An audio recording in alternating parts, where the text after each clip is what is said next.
ಕೋಟೆಂಗನೂರು coaching depot ಅದೊಂದು pit ಲೈನನ್ನು ಬೇಗ 2 ಮಂತ್ಸಲ್ಲಿ ಮುಗಿಸೋಕ್ಕೆ ವಿನಂತಿ ಮಾಡ್ಕೊಂಡಿದ್ದೀನಿ. ಅದು ಆಯಿತು ಅಂದರೆ ಒಂದೇ ಭಾರತ್ ಟ್ರೈನನ್ನು ಕೂಡ ನಂಗೆ ತರಲಿಕ್ಕೆ ಅನುಕೂಲ ಆಗುತ್ತೆ. ಮತ್ತು ಶಿವಮೊಗ್ಗ ರಾಣೆಬೆನ್ನೂರು 50% ಕೆಲಸ ಈಗ ಆಲ್ರೆಡಿ 2,000 ಕೋಟಿ ಖರ್ಚು ಮಾಡಿ ಕೆಲಸ ಆಗ್ತಾ ಇದೆ. ಶಿಕಾರಿಪುರದಿಂದ ರಾಣೆಬೆನ್ನೂರು ಸೆಕೆಂಡ್ ಫೇಸ್ ಏನಿದೆ ಲ್ಯಾಂಡ್ ಎಕ್ವಿಷನ್ ದೊಡ್ಡ ಇಶ್ಯೂ ಆಗಿ ಉಳಿದಿದೆ. ಮೊನ್ನೆ ಗೌರವಿತ ಮಾಜಿ ಮುಖ್ಯಮಂತ್ರಿಗಳಂತ ಬೊಮ್ಮಾಯಿ ಅವರು ನಾನು ದೆಹಲಿಯಲ್ಲಿ ಒಟ್ಟಿಗೆ ಮಾತಾಡಿದ್ದೀವಿ. ಆ ಭಾಗದ ಬಗ್ಗೆ ಸ್ವಲ್ಪ ನೀವು ಫಾಲೋಅಪ್ ಮಾಡಿ ನಾನು ಮಾಡ್ತೀನಿ ಅಂತ ಹೇಳಿದ್ದೀನಿ.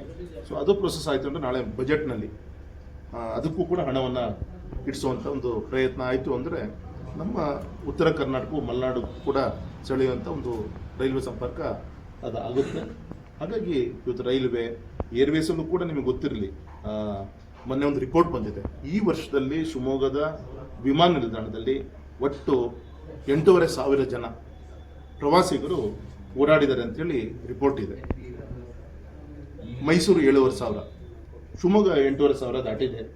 ಅಂದರೆ ನೈಟ್ ಲ್ಯಾಂಡಿಂಗ್ ಕೆಲಸನೂ ಕೂಡ ಇನ್ನು 1.5 ತಿಂಗಳು 2 ತಿಂಗಳಲ್ಲಿ ಮುಗಿಯುತ್ತೆ. ನನ್ನನ್ನು ಕೂಡ ಇನ್ಸ್ಪೆಕ್ಷನ್ ಮಾಡ್ಕೊಂಡು ಬಂದಿದ್ದೇನೆ. ಮತ್ತು 5,000 ಮೀಟ್ರಿಂದ ವಿಸಿಬಿಲಿಟಿ ಇಶ್ಯೂ, ಈ ಒಂದು ಮಂಜಿದ್ದಾಗ ಈ ಥರ ಸಮಸ್ಯೆ ಇದ್ದಾಗ ಲ್ಯಾಂಡಿಂಗ್ ಸಮಸ್ಯೆ ಇತ್ತು, ಅದು ಕೂಡ ಕ್ಲಿಯರೆನ್ಸ್ ಆಗಿದೆ ಈಗ. ಹಾಗಾಗಿ ಇನ್ನೊಂದು 1.5-2 ತಿಂಗಳಲ್ಲಿ ಅದೆಲ್ಲದೂ ಕೂಡ ಕ್ಲಿಯರ್ ಆಯಿತು ಅಂದರೆ ನಮ್ಮ ಶಿವಮೊಗ್ಗ ಇನ್ನೂ ಹೆಚ್ಚಿನ ಒಂದು ವಿಮಾನವನ್ನು ತರಲಿಕ್ಕೆ ಸಾಧ್ಯ ಇದೆ. ವಿಶೇಷವಾಗಿ ಈಗಾಗಲೇ ಇಂಡಿಗೋ ಫ್ಲೈಟು ದೆಹಲಿ ಮತ್ತು ಅಹಮದಾಬಾದಿಗೆ, ಪೂನಾ, ಮುಂಬೈಗೆ ಇನ್ನೂ ನಮಗೆ ಟ್ರಾಫಿಕ್ ಲೈನ್ ಸಿಕ್ಕಿಲ್ಲ. ಪುಣೆ ಆಮೇಲೆ ಆ ಭಾಗದ ಅನೇಕ ಜಾಗಗಳಿಗೆ ಇಂಡಿಗೋ ಅವರು ಈಗಾಗಲೇ ಅಪ್ಲೈ ಮಾಡಿದ್ದಾರೆ. ಸೊ ಅದಕ್ಕೆ ನಮ್ಮ ಕೇಂದ್ರದಿಂದ ಪರ್ಮಿಷನ್ ಬೇಕಾಗಿದೆ. ನಮ್ಮ ಏವಿಯೇಷನ್ ಮಿನಿಸ್ಟ್ರನ್ನು ಕೂಡ ವಿನಂತಿ ಮಾಡ್ಕೊಂಡಿದ್ದೀನಿ, ಪತ್ರನೂ ಕೂಡ ಕಳಿಸ್ತಾ ಇದ್ದೀನಿ. ಇಂಡಿಗೋ ಕೂಡ ಪತ್ರ ಬರೆದಿದ್ದೀನಿ, ಇನ್ನೊಂದು ಪತ್ರ ನನ್ನ ಏವಿಯೇಷನ್ ಮಿನಿಸ್ಟ್ರಿಗೂ ಕೂಡ ಕಳಿಸ್ತಾ ಇದ್ದೀನಿ. ಆದಷ್ಟು ಬೇಗ ಅದು ಕೂಡ ಆಪರೇಷನ್ನು ಶುರುವಾಗಬೇಕು ಅಂತ ವಿನಂತಿಯನ್ನು ನಾನು ಮುಂದಿಟ್ಟಿದ್ದೀನಿ.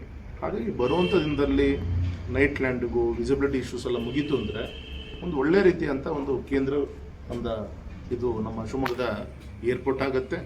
ಮತ್ತು ವಿಶೇಷವಾಗಿ ಕಾರ್ಗೋ ಫ್ಲೈಟಿಗೆ, ಕಾರ್ಗೋ ನಮ್ಮ ರೈತರು ಬೆಳೆದಂಥ ಬೆಳೆಗಳನ್ನು ಸ್ಪೈಸಸ್, ನಮ್ಮ ರೈತರು ಬೆಳೆದಂಥ ಬೆಳೆಗಳಿರ್ಬೋದು, ಬೇರೆ ಬೇರೆ ಎಕ್ಸ್ಪೋರ್ಟಿಗೆ ರಿಲೇಟೆಡ್ ಇರ್ಬೋದು, ಕಾರ್ಗೋ ಬೇಕಾಗಿತ್ತು. ಅದಕ್ಕೂ ಕೂಡ 50 ಕೋಟಿ ರೂಪಾಯಿಯನ್ನು ಈಗಾಗಲೇ ಸ್ಯಾಂಕ್ಷನ್ ಮಾಡಿಸಿದೆ.